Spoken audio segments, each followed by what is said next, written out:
Hello one and all, Cosmic Carrie here at 2 for Joy Oracle. So pleased to be here. Another reading. Today we are going to continue in our amazing series of signs, symbols and synchronicities. Part 3. I wanted to record by the sunlight today. We're lucky enough to have sun on this lovely February 3rd, 2025. I have prepared the scene, and what I've got here is a patchouli joss stick, which is wafting lovely smoke around. And as this is a channel for divination, teaching divination, smoke is a very good medium. One can see all sorts of shapes in the wafts of smoke that flow across the screen.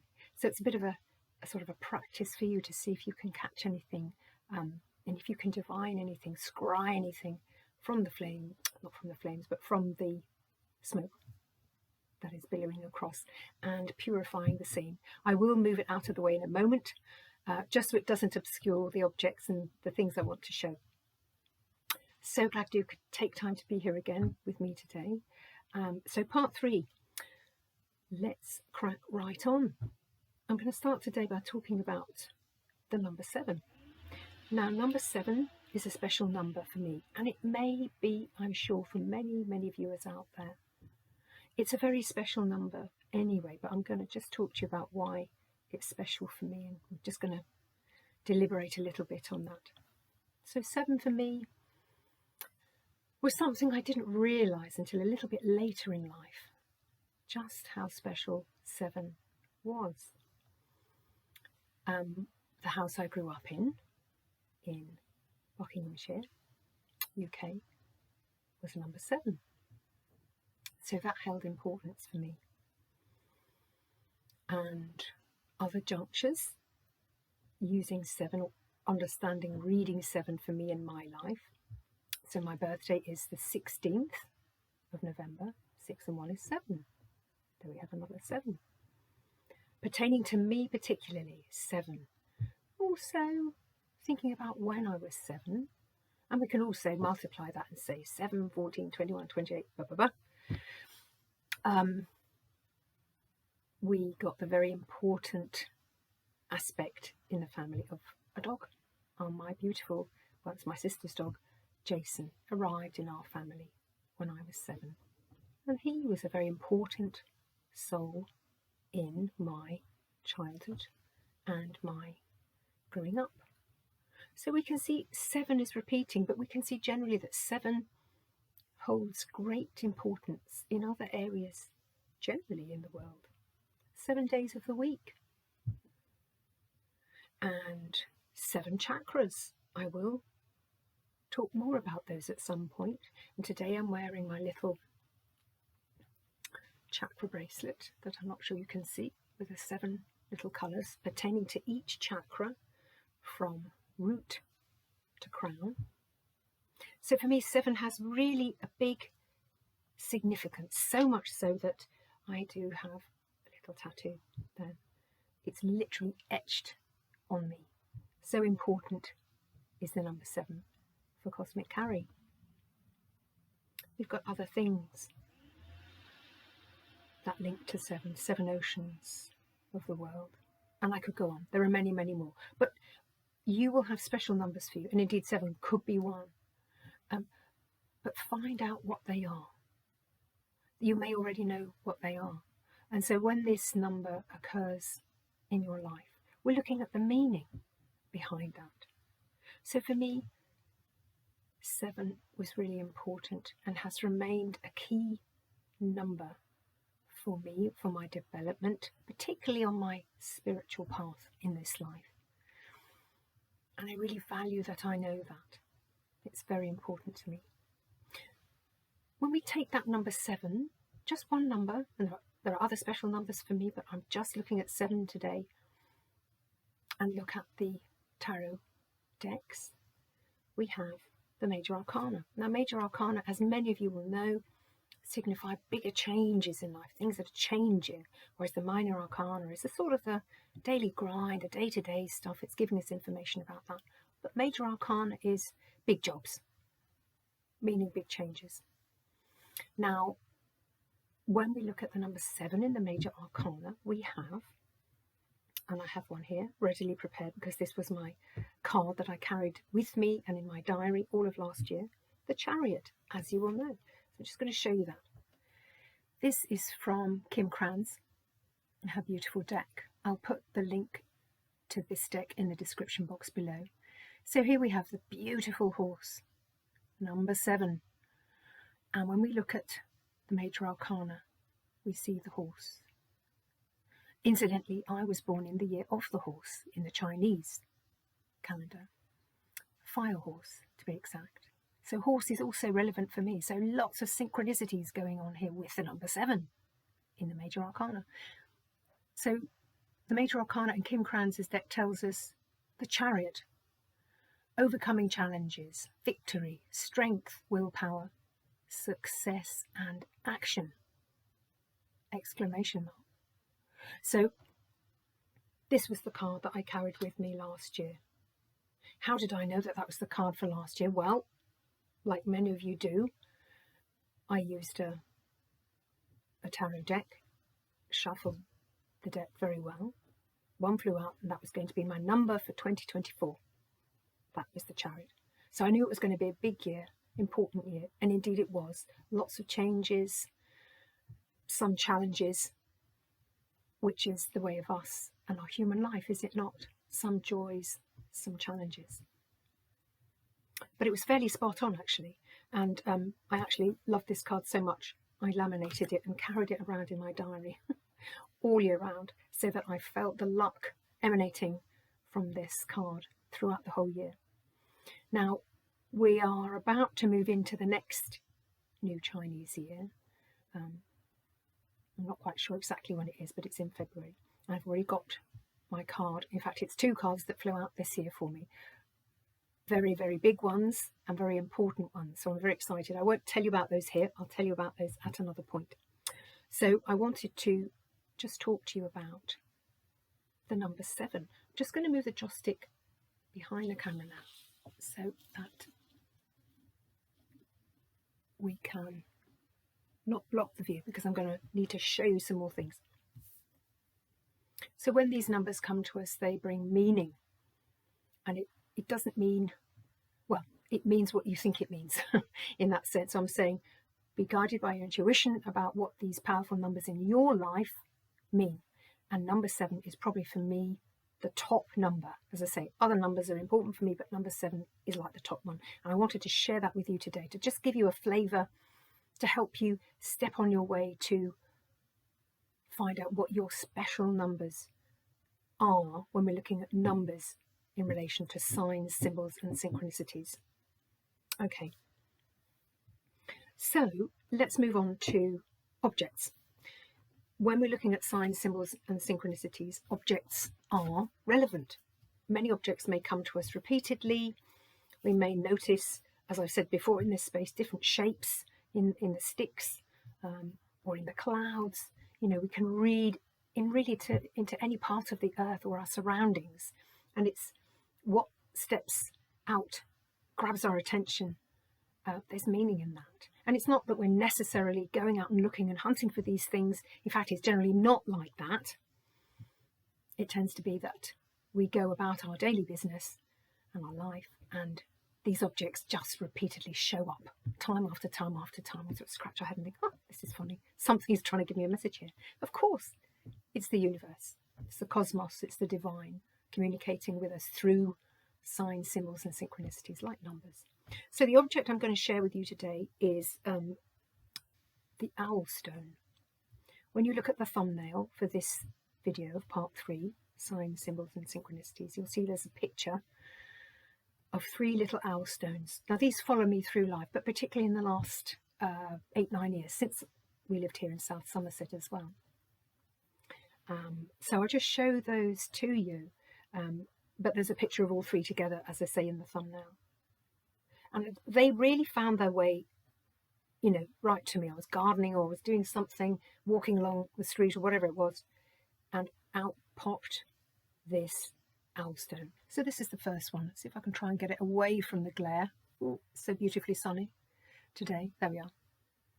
You can see him or her. Lovely little owl. Now, that couldn't look more than an owl's head if it tried. Two beautiful eyes and about the correct positioning. Ooh, sorry there, just dropping the stone. And a lovely round face with even here what looks like a little bit of ears. I know the ears are a bit bigger, but it's generally an owl. Okay, so this is one. Show you another one. Actually, this one is a bit older. This one I think I got when we lived in Wiltshire, actually across the border. It's another one, another beautiful owl. See if I can catch it on this side. A little bit more glary on that side because of the sun. There we are. That lovely owl stone with two eyes. And then the third one. There are others around the house, but these were just the first three I could quickly grab for us today. This is a really special one, and I'll tell you about this one. So this is really the eyes. We can really see a focus on the eyes. It's the owl eyes. And what's special about this one is it is the stone that sits by a little owl. I have three owls outside, little stone statues just in the soil by the door.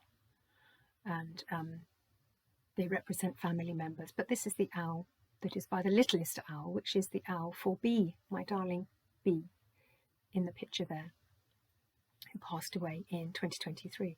So this is her owl that sits by her stone. But you can actually see through the eyes, and I don't know if I can get you to see that. If I turn it round at the back, you'll see there's one hole.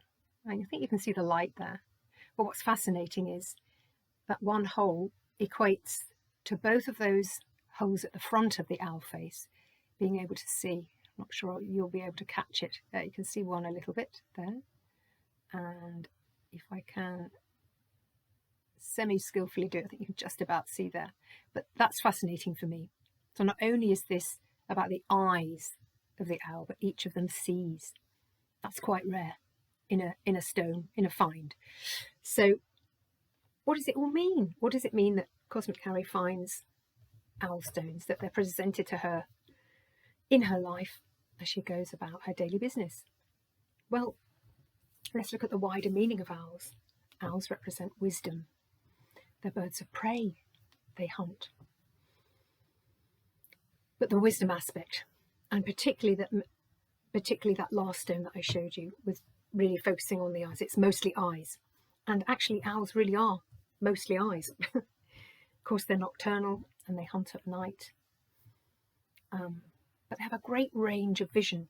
I think, if I'm correct, and you'll correct me in the comments box below, please do if I'm wrong. But I think their range of vision is about 270 degrees. And it's literally that they can turn their head really far round to the left and the right, much further than me. 270. So they have a really broad range of vision. And this is interesting. And that's what applies to the owl. So this, by finding this object of the owl stone in multiples, it's saying one of the skills that I have, that I can hone, make better, practice, learn more about, brush up on, is a wide range of vision. So we mean literally, but also figurative, but spiritually particularly. Have the broader view. Look widely instead of what's just in front of you. Don't be blinkered. Take the wider view. Look as far as you can to the left and the right. Look to the past. Look to the future. Remain in the present too, is also what it's saying. So we're talking about a broad range of vision with the owl stone. This is what it's saying to me. It's also saying, because the owl is nocturnal and does his or her hunting at night, they're very good at seeing in the dark. And this reflects, for me particularly, I'm a Scorpio, we're used to transformation, looking into the dark. We are not afraid to do that. Some signs are, some souls are, we supposedly are not, and I'm not. I will happily, go out for a walk at midnight or something, take my torch if I need it. Don't mind. I'm not suggesting you do that if you're not happy to do it, or if you don't feel safe. Don't do anything you don't feel safe with. The dark does not represent a threat to me personally, but this is just reminding me that there's an aspect for you that is about seeing into the dark, seeing into the shadow side. Don't be afraid to go into your shadow side, those parts of ourselves that feel darker or more complex, tricky. Let's look at those. There's information in there that we might need to look at if we want to move past repeating cycles or get ourselves around obstacles in life. Don't be afraid to look into the dark side of ourselves, yeah? And that's hard to do, but this is just saying you need to do it, you can do it. We are giving you a sign that says do it, you will benefit from it, and if we're lucky, you'll be a more rounded human being by so doing. So we're talking about seeing in the dark, we're talking about wisdom, being wise, which is what owls traditionally are supposed to do. They are actually, I mean, they try and expend as little energy as possible. Any raptors or birds of prey do this. They don't want to spend calories, or they want to spend as few calories as possible hunting, ingesting food to survive, and then they'll go back and sit, keep warm or whatever. And that's quite wise in a way. Minimal expenditure of calories. Some people say birds of prey, particularly owls, are lazy. Oh, but I hate that description. I don't think any animal is lazy. I think all animals and creatures in the animal nation are expert at what they've been put on this earth to do. And I think the owl is no exception to this. So just wanting to say to you that that's what that object meant and means for me. Now, it may be that I don't find owl stones anymore. I haven't found any for a while. Other things are coming to me, but I'm trying to highlight for you in Signs, Symbols and Synchronicities, Part 3, how you might discern what numbers are for you, how you might discern what objects are meant for you and are not random as they keep turning up literally in front of your feet as you're walking or in unexpected places sometimes. Good. So I wanted to close this reading today by taking a card. Now, I was already drawn to this deck before I knew I was going to be talking about the owls today, but Spirit and the Divine works so beautifully that, of course, it makes sense. I was drawn to this deck today, which people who come onto YouTube and watch videos like this, Tarot and Oracle and other divination channels will know this is Colette Baron-Reid's Wisdom of the Oracle. This is her lovely deck. And of course, wisdom, we said, relating to the owl. So this is why I felt drawn to this deck. You know, I have many decks. I haven't counted them up, but it's probably, I don't know, 30 plus or something, which might not be many in the scheme of things, but it's a lot for me. So here we have these beautiful cards from Colette. I'll put the details in the description box. I have shuffled, pre-shuffled, but I'm going to do it again just to refresh the air into the cards.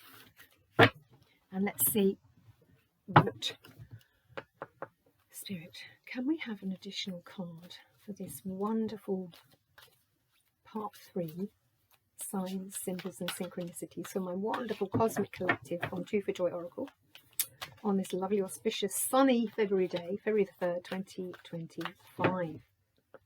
Please may we have one card for an additional message for my lovely Cosmic Collective. As I'm doing this shuffle, I will do the please like, share and subscribe to the channel, and it means the world to me to help me to grow the channel. It's your channel, it's your sacred space, this is your divination space, it's yours, guys. I do this for you, and it's just such a pleasure and a privilege to be here. So we have a card. We have number 50, No Place Like Home. Absolutely beautiful. So show you the card here. No place like home. Now 50, fives are change. Halfway between 1 and 10. And this is especially true for me. I'm definitely a home bird. I love my home. I love all the walls, love the garden, love everything in this space. It's a very, very important space to me. It is my sacred and safe space. And so this is just reiterating this to me today. No place like home. It's always good to come home. I'm just going to look into Colette Baron Reid's beautiful guidance book, and let's just see what she says for number 50, no place like home. 50. Let's go to the essential meanings. She has different meanings for different things, but I'm just going to take the main first reading meaning. No place like home, number 50. Authenticity. Coming home to yourself, feeling at home, arriving at a place where you just fit, being comfortable in your own skin. I love it. I love it. This is how ideally we should feel in our home space. And for me, this is reminding that I do feel like this at this time, which is good news. So take from that card what resonates for you. Indeed, from any of the reading today on Signs, Symbols and Synchronicities, Part 3, take what resonates from the reading, leave the rest, come back to it, visit it at another time. It may resonate more then than now. That's absolutely fine.